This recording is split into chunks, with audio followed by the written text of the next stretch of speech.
call it? So the 8:30 I've come on. This is the low wick, so I'm excited. What is this call that we're looking at? GBP. No, the actual strategy. Oh, okay, so predicting the daily candle. You've clocked it now to make sure that the recording people understand what's going on. No, it's for me, isn't it? So look, we're trying to predict the daily candle, yeah? So I predicted this, but just for the lesson recap. So this was what was there, yeah? And we're predicting that the next daily candle would be a bullish candle, because one is we got a daily Fibonacci retracement there, yeah, and it's bounced off the 786, and the other thing is we got an inside bar, or they call it a pin bar, or like a hammer, or whatever the hell they call it, yeah. So the next candle is, the probability is high, it will be bullish to continue all the way up there, not in one candle because it's a daily, so this might take 1-2 weeks, yeah, not a few days, 1-2 weeks, yeah. So obviously the next candle it was bullish, yeah. So now we're going into how I caught that trade, yeah. Go in the 5-minute, go back all the way over there. So I came on the market, put the dotted line about 8:30. I can see you're reading it like it's bloody English, man. It is English, man. Well, to you, isn't it? It's a whole language, though. Really. So we came 8:30, and I'm excited because look, price has already gone down, and this blue line, if you saw before, this blue line is the open of the daily candle. That's where the candle opens, and on a bullish day, yeah, on a bullish daily candle, where ideally you want to buy at the wick, at the lower wick. Yeah. So this whole wick there on the lower time frame, anywhere in that wick, you catch it at entry, you that's great, because now you catch the whole move for the day. Yeah. However far you, or however long you hold it, that's up to whatever on the intraday, on the smaller time frame that you see. Yeah. So going back, yeah. So we saw price, he went bearish. Yeah. So what am I looking for is a reversal. Because even though, like, remember I said you become blinded when you're on the smaller time frame. Look, if we just take what happened, all of this, which is a good few hours. This is from 5 a.m. all the way to 9 a.m. 4 hours. Which way did it go? Downtrend. And based on how you trade and how you would have thought bearish as well, right? Or yeah, I would have thought bearish. Or am I thinking wrong? Yeah. And you're great. Yeah. You would have thought bearish, innit? Because you're blinded by the smaller time frame. Because you're not seeing what is happening on the bigger time frame. Yeah. So, but me, it's like what Usama, he says, like he says his dad says, like a hunter with the arrows. Yeah. If you just shoot everything, then you might hit a few trees, but you need that bullet to hit that one direct thing. Yeah. But if you waste it on stupid stuff, like, yeah, let me hit a few trees and that, yeah, see if I'm good. Next thing you know, you got no bullets left to go. Basically, the risk in your account. If you took sells, yeah, you could win. No one's saying you can't, but you have to be disciplined to what is your bias. You can't have two biases, because it doesn't work, because you're conflicting in your mind. Even though both could win, but because your mind is not stuck in one place, in it, because you're thinking buys and you're thinking sells, because you're catching the sells. You can do that, of course, 100%, but sometimes it could cloud your judgment. Even a good trader could cloud his judgment if he's taking both, because he might think, look, I'm taking the sell for the pullback because I know it's going to pull back. People do it both ways, isn't it? No one's saying don't do it, but you have to understand that when, look, I need to get out, the sell is gone, and remember, ideally the main move is the bull. So either you stay disciplined to, I got that one bias, or you put yourself in dangerous waters by trying to catch both. Very few traders are able to do both sides, because it requires a lot of discipline. It's not about being good and reading. The other guy can read the thing as well, but his discipline or his emotion, and he's becoming too attached to the sell when the buy is already telling you, look, we're in a buy now, you gotta flip your bias around. Whereas if you stayed on your bullish one, yeah, and even though it's going down and down and down, you just sat there. You didn't do nothing. You saw pips, and you saw in your eyes dollar signs and pounds. We thought, no, I'm here for a bullish trade, not a bearish trade. Yeah. So look, all of that missed that. So even when I sat, I still seen a good bearish move of about good 15 pips, 12, 13 pips, yeah? Didn't take that. So now got good bullish candles and start pull back. Slapped on a small Fibonacci, yeah? Small Fibonacci. And then I've got a straight order at the 63%. Slightly above it because the Fibonacci is quite tight, and because the spread might mean I might not, because this is a this is not like a major pound is major, but the pair itself is not a major pair. So non-major pairs, the spread is IC market is very good, but it's just that slight difference. Sometimes it makes you know, I mean, if the wick just touches 63, I won't, my order won't go into the market. Yeah. Because it needs to go below to cover the spread and then to meet in. So even though it did go below a little bit, but in the time I can't see in the future, can I? So I have to act on what, you know, knowledge I have. So I put 63 is at 225, yeah, 225, and I just put it at 23, half a pip more. And because the spread is about 0.3, about 0.5, something like that, yeah.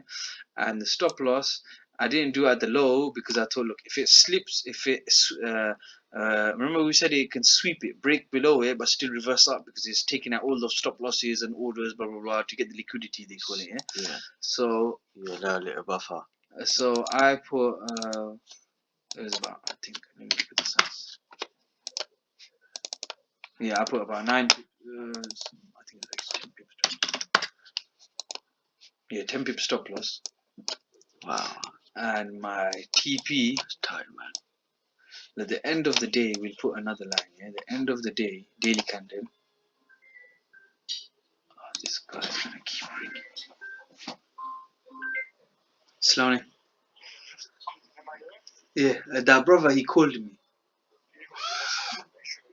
Yeah. Oh. Yeah, he just spoke to me about 10 minutes ago. Yeah. Okay. Jazakallah for that. Yeah. Yeah.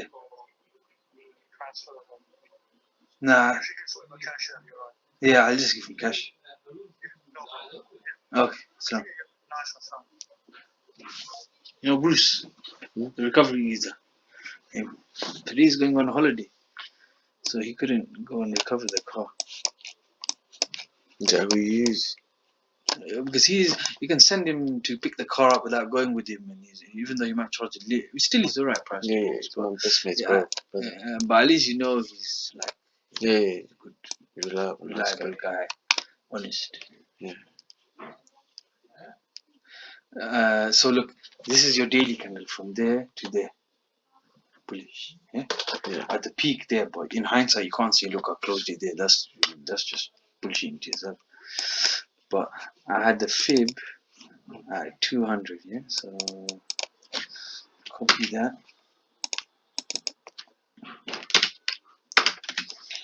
And you have to get good at reading these fibs and stuff like that. There's like key stuff. So the 200% there, yeah. And I put it 605 595 5900. That 200%, or it says -2 is 200% expansion, yeah. Is 605, and I done 59, yeah. And what's it called? No, sorry, the stop loss is 9 because it was a 1 to 4 risk reward. That's it.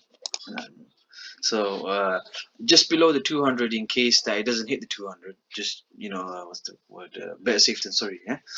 And and the reason why I aim for 200, normally I don't aim for 200, is because the Fibonacci, the high to low, is very tight. Yes. Yeah.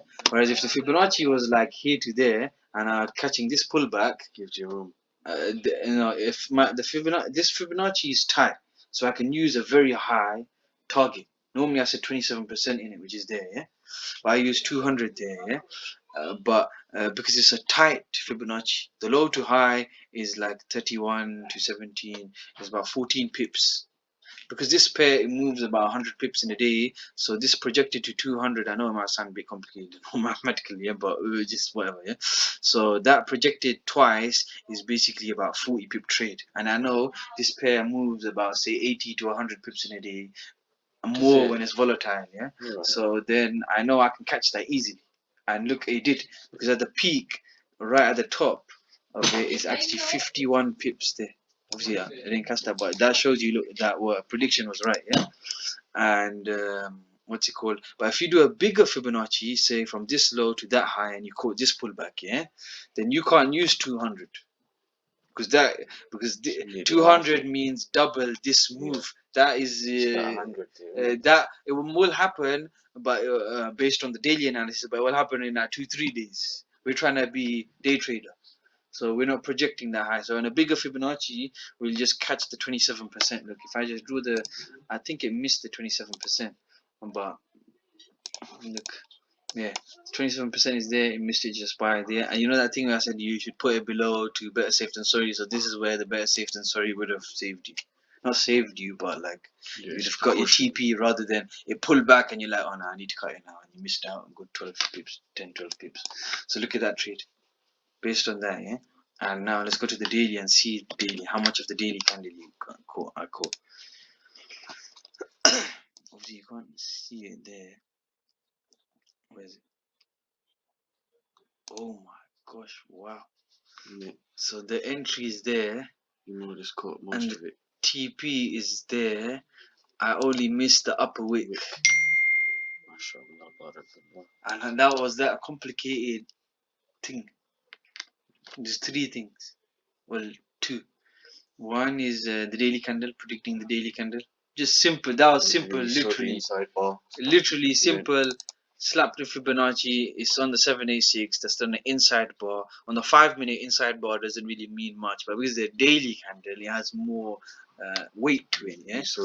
And then the next day, we've gone on the 5-minute, put the line at where the daily candle opens, and ideally we want to catch a buy below it. Yeah, it was going bearish. Obviously, when it goes bearish, we don't want to catch it. When it reverses, then it pull back. On pullbacks, you want to enter, and then that's how we caught that. And then now coming to today's candle, fantastic. It literally, you know, the market. Why do people make money in the market or in business? Any business is because something repeats. A takeaway. Why is a takeaway successful? Because people always eat food. It's a repeating habit, right? Trading, the patterns repeat. That's why traders make the same money. But then you got to remember there's manipulation, because if everyone knew what I knew, then everyone could just come in the stock market, crypto market, this market, that market, and kill it. But every now and then they do manipulation. So even a trader who's a multimillionaire trader, he's still taking losses as well. Because not in trading, no one is 100% profitable. It's like say someone 90%, you know, he's a bad boy trader, then 80%. Those are still like fantastic. So look, come again. This is earlier today, yeah. But today I woke up at 8:09. That's why it's good I wear a watch, because when I wake up straight away, I don't, my phone is on the desk, yeah, straight away. Because if Shaitan comes and you don't pick the phone up, because picking the phone up and turning the phone to check the time is few steps compared to open my eyes and just look at my wrist and see the time, like whether I can sleep a bit longer, or you know, you gotta jump up, you know, clock's ticking. But can you subconsciously think that? Think what? I have to wake up, this and that, or just... that's the bit I really get. What do you mean, once you're awake or when you're asleep? Yeah, like when you're like you're half asleep. Oh, like you've the alarm went off and you're like... Yeah, that snooze stage basically. No, because I try to tell myself. Well, I always tell myself, yeah, when that, you know, your sleep is half broken because of the alarm, whatever it was, or just randomly, you need to go fresh up or something, yeah. Then it's like, look, the one thing that will stop me, because I know I'm that person will be like 5 minutes will turn to 45 minutes. Exactly. Yeah, I'm similar like you, yeah. But actions to stop it is sit up, pull the phone out to the Fontify. You press the phone a little bit, read a few messages, Now you're awake. Now you can't lie back down and go to sleep because now your mind is working because the other guys they've already started sending messages or I'm looking at your messages from the night. So we gotta move in the next 2 minutes. But so look here, come on the market. Well, I came 8:09, yeah, but this line is 8 o'clock, yeah. So look what happened. This has gone below. No, so let's go back to the daily. Put the line at this way. The daily close. The daily open, yeah. Daily open is there, yeah. Yeah. Put the line there of today's candle, yeah. And today's candle moved way more than yesterday, yeah. So there's a lot more money today.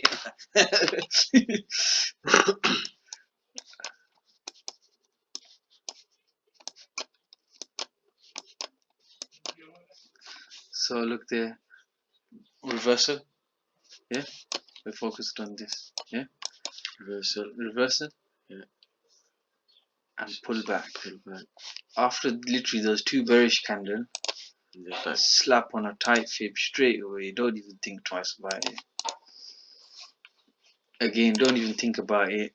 Put the order. So it was 214 and I put it at 22. Yeah. In case the spread will blow whatever this stuff like that. Yeah. And the low there, I'm not gonna put it there because it's too tight. I've put it at 11. Yeah. Same thing again, 200, but we're gonna put it at 1 pip below. Actually, that's exactly 1 pip below. 1 to 3.45. You put 10 grand down. You went home with 34.5 grand. Someone done that. And that trade. Yeah. Mashallah. Only you, innit? Huh? So, and imagine, look, I used to the one thing that enticed me into trading was like, look, I'm not going to become professional footballer. We can stop the recording here. That was a lesson, yeah. And not only that, look, obviously I got out there, but if you, what I've been trying to do, but discipline-wise, not discipline-wise because the schedule, because I thought let me close 90% of it or 95% of it, leave 5% going in break even and see how much I can catch, yeah. But then I thought because sometimes later in the day, in the evening, you go must get busy and then you forget. Yeah. Even though it's at break even. So that one that you run, you don't even have an SL on it. No, you put the SL at break even, so worst case you don't lose anything. Yeah. But obviously you wanna, the purpose of the runner is to make the extra money in it. But if you're not there to close it, then you might lose out on it.